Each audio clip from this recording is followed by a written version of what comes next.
Yo, so we pulled up to Oakmont to do something a little bit different, not to just watch, but to walk and talk. This is Style Stories, where we explore golf through what we wear, how we carry it, and the people shaping the culture. From curated vintage to clean fits, socks with stories, and timepieces with soul, we tapped a few of our favorite voices to break it all down. Let's start with someone who really understands the crossover between golf and everyday style, Drew Westphal, AKA Everyday Drew. What is a brand outside of golf that you've been paying attention to? In the context of like bringing it into golf, or just like in general brands that I'm thinking about outside of golf? Thinking about outside of golf. I mean, I think one of the brands that is technically outside of golf that I think about a lot, and I'm actually wearing right now, is Reigning Champ. Yep. I know they've definitely made inroads with their content and their, I guess, marketing and advertising on their website of the performance aspect and the technical details of their products. But I mean, I would say Reigning Champ is a brand I've been wearing for 10 years on the golf course, and it's great to see that they're trying to make that push now these days. I just put them in one of my favorite complementary brands with students. So just because of their technical premiumness in the space, and then students are a little bit louder, a little bit bolder, they just mesh really well together. What is a brand you think in golf that people aren't talking about enough? As people that live online, habitually online, it's easy to see things that you don't ever see out in the wild. Yep. And obviously a brand that I love, Metalwood, they're very online, but I don't ever see it in the wild. I've never run into someone wearing a Metalwood hat at a golf tournament. I'm more likely to run into someone wearing a Metalwood hat in Brooklyn than at the US Open, which is kind of crazy, but so I don't think the golf community has embraced them as much as the internet community has. Yeah, there's a lot of brands that operate like that. They're very coastal, because I've seen the same thing, very in the sticks of Oregon, so people don't, embrace that side of culture when it comes to golf. Yep. There's your Peter Millar's, your traditional brands still coexist in there, but when you get outside of the States, that's where a lot of these tastemaker brands start popping up. 100%. What do you think is one of the most slept on items in a wardrobe when it comes to golf? I think people overlook socks and underwear. I like that. And if you don't have comfortable socks, and if you don't have comfortable underwear, your round could be ruined before it even starts. No, you'll have a bad day if you show out in some grimy socks, especially underwear. That's crazy. Yeah. If you had to wear one brand head to toe for a year straight, who are you picking? That's a great question. If I had to wear one brand for a year head to toe, it would be Reigning Champ. Yeah, that's a good brand. It's a very well represented in my closet, both on and off the golf course. Close second would be Alex Mill. Okay, I like that. What about footwear? One brand of footwear. I'm going to go with Asics. I like that. Yeah. That's a good brand. And then last question, what is a project or a product that you would love to work on in the space? I think a project that I would love to work on is footwear, designing something that is cross-functional. I know we've seen a lot of the brands, and you've talked about Merrill, Solomon, etc., brands that are crossing over to golf. But I think it would be great to bring one of those legacy brands like Nike or Adidas to go, a little bit more outside of the box with some of the silhouettes and styles that they currently have. No, I appreciate that. Awesome. Great work. Good to see you. Good to see you too, man. Thank you. Yep. Now from modern fits to throwback threads, now we're heading deeper into the archives with Andrew Wolf, aka HowinOne, whose eye for vintage hats is unmatched. What draws you to vintage golf apparel and headwear? What's the big draw? The big draw is probably the quality and craftsmanship. I think of some of the brands in the 90s and 80s, even going, back to the 70s and 60s, and just the quality and a lot of it was manufactured here in the United States. You think of a brand like Texas, hand-stitched in San Antonio. Unfortunately, they're not in business anymore, but it's just night and day different than what we see today. People try to replicate it. Just ain't quite it yet. Yeah. With that, there's a lot of trends of brands reaching back into the archives. Is there anything that you would like to see come back, whether it's a brand or even just a collection or piece or anything? Yeah, I think, I thinking about headwear itself, and the conversations I have with a lot of my customers, they want that, hand craftsmanship, and they want that Texas hat. They want that Imperial hat. You know, they want it when it was made in Denver. They want it when it was made in San Antonio. And like maybe some brands going to like, you know, some small makers who are making things here locally in the United States and like, you know, making small batches and doing things in that aspect. And making them, you know, just a little bit more better quality, I guess you would say. Yeah. Is there anything that people get wrong or have like misconstrued about vintage golf? You know, I don't think so. It's hard to say. I don't really pay attention to that kind of stuff. Yeah. I'm not too worried about what everyone else is doing. I think bringing anything back is pretty cool. I mean, it happens always. Something is always coming back at some point in time. You know, the 90s are hot now. You know, Y2K is popping. Yeah. Like, you know, I'm sure 10 years ago, the 80s were dope in that aspect. So it's really cool to see brands, you know, go into the archives, bringing things back. You know, the Manners Reebok drop, super rad. The shoes were crazy. Yeah, just making an effort and doing that. You know, hat brands are trying. Yep. But like the leather's just not there. The quality's just not there, but they're trying. Yeah, that makes sense. What's a harder process? Hunting down headwear or cleaning headwear? You'll be surprised. I've probably only cleaned in the past 4 years 30 hats. Really? Yeah. They look so mint. I pride myself in that. I think I'm that good. Okay. And at finding things like that. Yeah, I get too scared to clean a hat, to be honest with you, because with the fabrics and the things, you see a lot of bleeding. Yeah, that makes sense. You got to be pretty precise, and like, it's a gamble. Yeah. Like you could have a beautiful hat that, you know, is from the 90s or 80s, and you dunk it in a bucket of water and you pull it out and it's ruined, and it's like, it's not worth it at that point. But I really tried to keep everything mint and only try to sell those pieces because I could then get that higher margin. That's wild. I did not know that. Yeah, like I'm barely cleaning. It's wild. So out of all the club manufacturers, past, present, some that exist, some that are around obviously now, what is like your top 5 in terms of headwear, vintage headwear? Club brands that are like a club brand, like a TaylorMade, a Callaway, a Timeless, yeah, I think Ping. Everyone loves the old TaylorMade logo, the bikini logo. You can't beat it. That on a Texas hat is probably my most asked for hat that people want. I truly like the MaxFly stuff, super dope.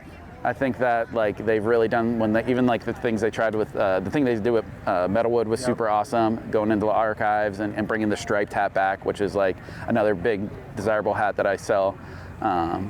Really like the Callaway stuff. Surprisingly, not that popular. Ping 90s, insane. Yeah. Like you can't beat vintage Ping stuff. I don't know why they haven't tapped into the archives yet. Like Ping, sure please do it. They got to. Like bags, headwear. Like the all over print. Yeah, like the paisley, the faces, the Hawaiian. Like it's just incredible. And I'm like, bring it. But they've tried to bring it back, and it looks a little bit modern. But they need to go back into the archives and definitely like tap into that. No, I feel you. With the trend in vintage, do you feel like it's heading in the right direction, or is there things that you wish to see more of? You know, I think it's going in the right direction. Again, I'm not looking at what everyone else is doing and being like that's wrong. Except if like, yeah, I don't know, maybe I am a little bit with the headwear, but I think trying is awesome. Like go for it. Like if you fail, you fail. But like dig in, go for it, bring stuff back. It's awesome. People want it. I'm telling you, people want this stuff. And I think that it's definitely a lot of fun and bringing old things back, and I think it could be really cool to see it out on the course even more, you know? That would be sick. What is the holy grail? Last question. I want the War on the Shore, Kiowa Island, Ryder Cup hat, and Desert Storm Texas hat. I don't think it's possible. You're gonna have to send me a picture. I think Corey Pavin wore it. Yep. And it's like the Desert Storm camo, and it had the Ryder Cup logo with the Kiowa on it. I'm pretty sure they only made it for him. I've been searching forever. And then I also worked at a course, Palma Valley Country Club, and I've been looking for a vintage hat from there. And they're out there. I've never seen one before. The course has been open forever. Yeah. But I was a pro there for 2 years, and I love the golf course, and I've been searching for one for 4 years and haven't found one. We gotta find it for you.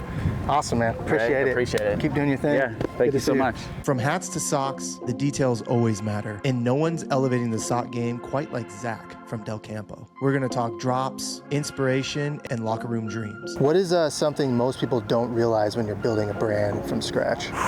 Man, I think I could write a book on that. Like, I worked at Tesla as an engineer, like staring at Excel all day long. Yep. So it started as a passion project, just like if it fails, at least I learned something.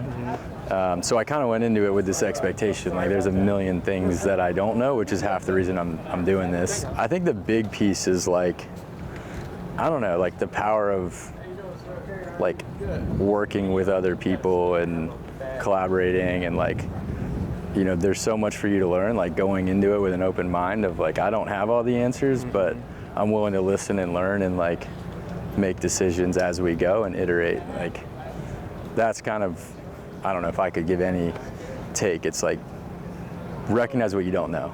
What's the most famous person that you've seen wearing your socks? Besides you? Oh. Well, this is kind of funny. We did an event, 8 a.m. invitational, shout out DJ. We sent a bunch of socks for like the celebrity thing they do out in Vegas, and he obviously calls me. He's like, "Hey, we need some XLs. We got some big boys playing." The only XLs we had were pink smileys, which is kind of, you know, whatever. So we sent a bunch. Don't think much of it. 2 weeks later, the Truest is in Philly, and my phone's blowing up. And Jason Kelsey decided not only to wear the pink smileys, Let's go. but to tuck his pants into the pink smiley. That's such a football move. Which is just a move, yeah. And the funniest is we have a new intern, Savannah, TikTok extraordinaire, 23 years old, and she's like losing it. And I'm like, how do you know the Eagles' old line? And she's like, who are the Eagles? Oh, she has no clue. Okay, so Jason has reached a stratosphere where he's not even recognized as an Eagles football player. He's culturally a part of the Swifties just through the brother connection. Yeah, so that was a big one. Minwoo Lee, the chef, PFT commenter, wore him for her first pitch 2 nights ago. Awesome. Yeah. That's dope, man. Appreciate it. Appreciate you. Thanks for the time. Yep. We'll wrap things up with something that's always ticking in the background, the watch game. Jeremiah Lancaster knows vintage timepieces better than most. He's not chasing flex, he's collecting stories. So for somebody that is getting into watches for the first time, a guy like me, what is like a great starter piece? I guess it depends on like what kind of budget you got. Let's go under 1,000. Under 1,000. Like a used Tudor. Okay. Or like a vintage Omega Okay. could be a really great piece to start with.